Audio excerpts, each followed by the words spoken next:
السلام علیکم ورحمۃ اللہ وبرکاتہ۔ محترم سامعین، میں نے اس سے پہلے جو تقریر کی ہے اور آپ ہماری اس تقریر کو اگر سنیں گے تو اس کے اندر میں نے حدیث اور اصحاب صحابہ کے قول سے میں نے یہ ثابت کرنے کی کوشش کی ہے کہ تراویح کا اہتمام جو ہے نبی کریم صلی اللہ علیہ وسلم کی سنت ہے اور تراویح کو اہتمام سے پڑھنا چاہیے۔ یہ میں نے آپ حضرات کے سامنے اس سے پہلے تقریر کے اندر کی ہے۔ اگر آپ اس تقریر میں غور سے سنیں گے تو انشاءاللہ یہ بات آپ کو معلوم ہو جائے گا کہ تراویح کو اللہ کے رسول صلی اللہ علیہ وسلم سے ثابت ہے اور اہتمام سے اللہ کے رسول صلی اللہ علیہ وسلم نے تراویح پڑھی ہے، لیکن پھر چھوڑا بھی اس وجہ سے تاکہ کہیں فرض نہ ہو جائے، اس اندیشے کی وجہ سے۔ پھر بھی اللہ کے رسول صلی اللہ علیہ وسلم نے صحابہ کو اپنے گھروں میں پڑھنے کا حکم دیا ہے۔ تو ایک تو ہوا تراویح کا اہتمام، یہ میں نے اس سے پہلے والی تقریر میں آپ حضرات کے سامنے پیش کی ہے۔ اگر تراویح کے اہتمام کے بارے میں اگر سننا ہو تو آپ اس سے پہلے والی تقریر کو دیکھیں تو انشاءاللہ یہ چیز معلوم ہوگا۔ اب دوسری چیز یہ ثابت کرنا ہے کہ تراویح اللہ کے رسول صلی اللہ علیہ وسلم نے 10 رکعت پڑھی ہے یا 20 رکعت پڑھی ہے۔ یہ اہم چیز ہے، اس کو بتانے کا مقصد یہ ہے اور یہ غور سے سنیں، اس لیے کہ آج کل ایک بہت اہم مسئلہ چھڑا ہوا ہے اور پوری دنیا کے اندر یہ ہنگامہ ہے کہ یہ سلفی حضرات ہیں جو اپنے آپ کو اہل حدیث کہتے ہیں، یہ کہتے ہیں تراویح 20 رکعت نہیں ہے بلکہ 8 رکعت ہے یا 10 رکعت ہے۔ اور اس سے زیادہ ہنگامہ اس وقت شروع ہوا ہے جب کووڈ کا بہانہ بنا کر کے، یعنی کرونا کا بہانہ بنا کر کے حرمین کے اندر، یعنی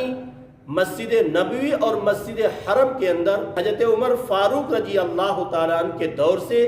آج تک 20 رکعت مستقل تراویح پڑھی جاتی تھی، لیکن اب کووڈ کا بہانہ بنا کر اور کرونا کا بہانہ بنا کر کچھ سالوں تک تراویح کو بالکل منسوخ رکھا، نہیں پڑھی گئی، اور اب پڑھی بھی جا رہی ہے تو 10 رکعت کا حکم دیا انہوں نے۔ حالانکہ اس زمانے سے لے کر حضرت عمر فاروق رضی اللہ تعالیٰ عنہ کے زمانے سے لے کر اور آج تک پورے مسلسل اور تواتر کے ساتھ 20 رکعت حرمین کے اندر، یعنی مسجد نبوی اور مسجد حرم کے اندر 20 ہی رکعت تراویح ہوئی ہے، کبھی 8 اور 10 رکعت تراویح نہیں ہوئی۔ تو اس کے بارے میں جو ایک دو واقعات اوپر بتایا ہوں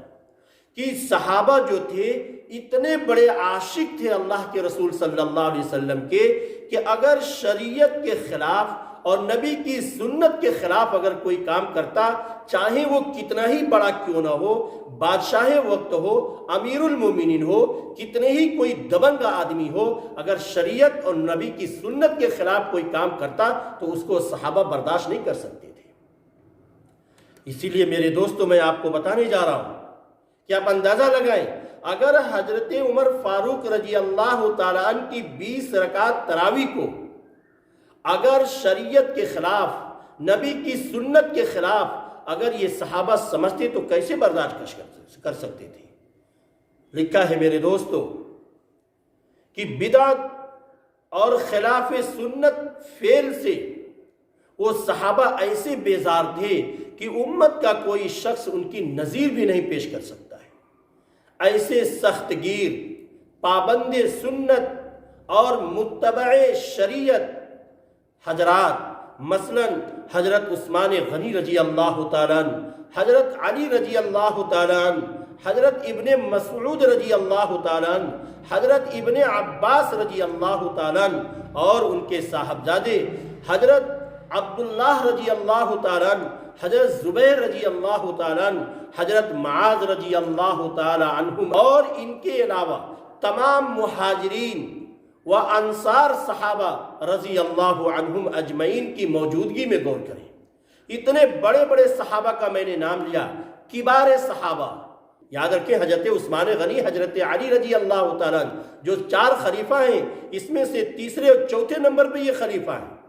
اتنے بڑے بڑے صحابہ کی موجودگی میں آپ اندازہ لگائیں، اور جو لوگ یہ کہتے ہیں کہ 20 رکعت تراویح جو حضرت عمر فاروق رضی اللہ تعالی عنہ کا ایجاد کردہ ہے، تو میں نے جو واقعہ بتایا تھا کہ شریعت اور نبی کی سنت کے خلاف ایک بات بھی وہ برداشت نہیں کر سکتے تھے، تو اتنی بڑی بات جو حضرت عمر نے فرمایا کہ مسجد نبوی اور مسجد حرم کے اندر کہ 20 رکعت تراویح جماعت کے ساتھ پڑھی جائے، تو آپ سوچیں تو صحیح یہ صحابہ کیسے برداشت کر سکتے تھے؟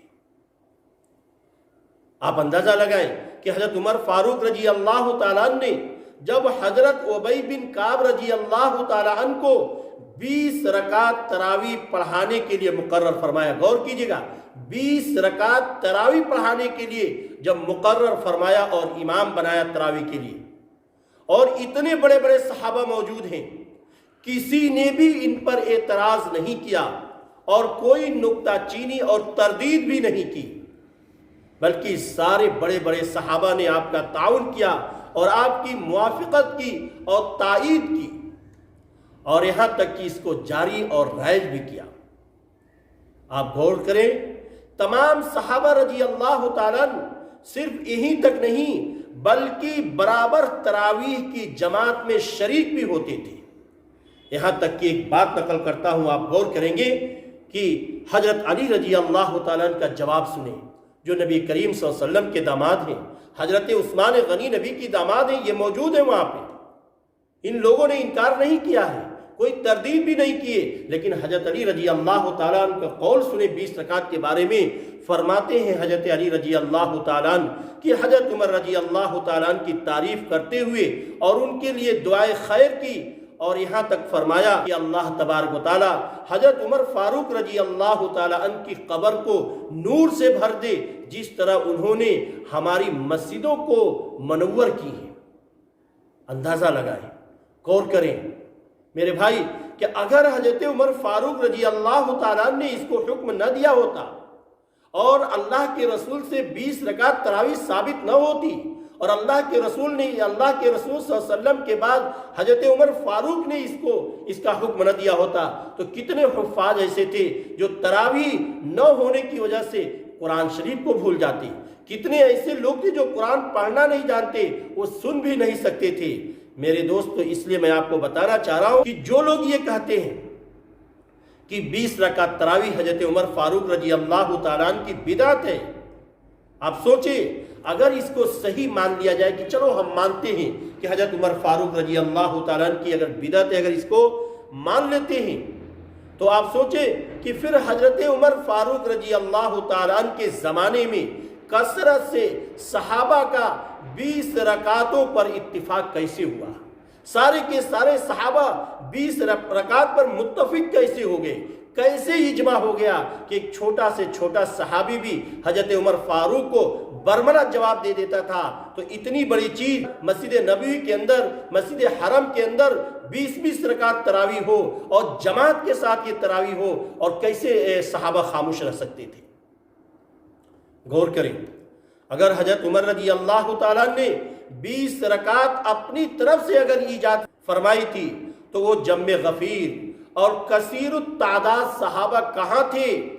جن میں سے ایک ادنا سے ادنا صحابی کو یہ جرأت تھی کہ حضرت عمر رضی اللہ تعالیٰ عنہ کو ذرا سی بات پر خطبہ پڑھنے کی حالت میں بھی ٹوک دیتے تھے؟ اس سے معلوم یہ ہوا کہ میرے دوستو کہ یہ 20 رکعت تراویح کا ثبوت نبی کریم صلی اللہ علیہ وسلم کے زمانے سے ہے۔ آگے دیکھیے گا، یہ حضرات صحابہ ذرا بھی خلاف سنت عمل کو برداشت نہیں کر سکتے تھے، عوام سے ہو یا بادشاہ وقت سے ہو فوراً پکڑ لیتے تھے۔ تو کیا ان حضرات سے یہ ممکن ہے کہ مسجد نبوی اور مسجد حرام میں مسلسل 20 رکعت تراویح وہ بھی جماعت کے ساتھ ہو؟ یہ کیسے برداشت کر سکتے تھے؟ اور اگر یہ آگے یہ کہتے ہیں کہ کوئی اگر یہ کہے کہ حضرت عمر فاروق رضی اللہ تعالیٰ عنہ کے خوف سے اور ڈر کی وجہ سے مجبوراً وہ لوگ خاموش رہے اور ان کی زبان جو ہے خوف کی وجہ سے کوئی کلمہ نہیں نکال سکے، معاذ اللہ اگر یہ بات کہی جائے گی تو اس قسم کا خیال کرنا میرے دوستو صرف حضرت عمر رضی اللہ تعالیٰ عنہ پر بدگمانی نہیں ہے، بلکہ ان کے علاوہ تمام صحابہ، تابعین ائمہ مجتہدین رضوان اللہ تعالی اجمعین کے خلاف بدزنی اور بدگمانی کا دروازہ کھول دیتا ہے، جو اس مسئلہ پر میرے دوستو خلیفۃ المسلمین کے ساتھ متفق اور ان کے ساتھ اس عمل تراویح میں شریک ہیں۔ آپ سوچیں تو صحیح،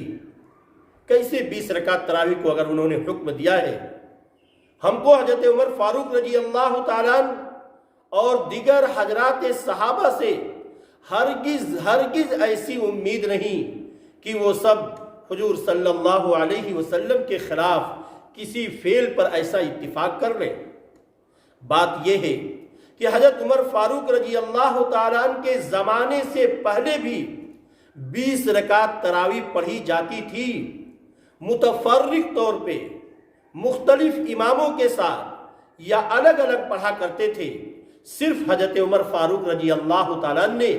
جماعت کا خاص اہتمام فرمایا، تو اس سے کیسے لازم ہو گیا کہ حضرت عمر فاروق رضی اللہ تعالیٰ عنہ نے تراویح کی بدعت جاری فرمائی ہے؟ سوچیں، صرف جماعت کا اہتمام فرمایا ہے، تراویح نبی کریم صلی اللہ علیہ وسلم کے زمانے میں بھی متفرق طور پہ کوئی یہاں پہ امام کے ساتھ، کوئی وہاں پہ کچھ لوگ امام کے ساتھ، کوئی وہاں پہ ایک آدمی اکیلے 20 رکعت تراویح پڑھ رہا ہے، تو اس کو صرف جماعت کے ساتھ متصف کر دیا حضرت عمر فاروق رضی اللہ تعالیٰ نے۔ اور احادیث کو بھی ڈھونڈیں گے تو احادیث سے بھی آپ کا تراویح کی 20 رکعت پڑھنا ثابت ہے نبی کریم صلی اللہ علیہ وسلم سے، لیکن صرف فرق یہ ہے کہ اتنے اہتمام اور اتنی بڑی جماعت کثیرہ کے ساتھ نہیں پڑھی جاتی تھی۔ حضرت عمر رضی اللہ تعالیٰ عنہ نے سب کو ایک امام کے ساتھ پڑھنے کا اہتمام فرمایا ہے۔ تو کہنے کا مقصد یہ ہے، خلاصہ یہ ہے کہ آج کل جو سلفی حضرات جو اصل میں ہیں اہل حدیث، لیکن وہ اپنے آپ کو سلفی لکھتے ہیں، چونکہ اہل عرب بھی سلف صالحین کا بہت قدر کرتے ہیں، وہ یہ سمجھتے ہیں کہ یہ ہمارے ہی لوگ ہیں، تو ان کی بہت دنوں سے کوشش تھی کہ 10 رکعت یا 8 رکعت تراویح ہو، اور مسلسل 20 رکعت تراویح ہوتی آئی ہے حضرت عمر فاروق کے زمانے سے آج تک۔ تو ہو سکتا ہے ان کا اثر ہو، اور حکومت سعودیہ نے بھی 10 رکعت کا جو بھی حکم دیا ہو کہ 20 رکعت تراویح جو ہے حضرت عمر فاروق کے زمانے سے لے کر آج تک تواتر کے ساتھ لگاتار پڑھتے ہوئے آئے ہیں، کبھی ناگا نہیں ہوا ہے۔ پتہ یہ چلا تراویح 20 ہی رکعت ہے، 10 رکعت نہیں، 8 رکعت نہیں۔ اگر کوئی 8 رکعت 10 رکعت پڑھتا ہے تو ان پہ جرح بھی نہ کیا جائے، اور ہم اگر 20 رکعت پڑھتے ہیں تو ہمیں 20 رکعت پڑھنے دیا جائے۔ اللہ ہم سب کو عمل کرنے کی توفیق عطا فرمائے۔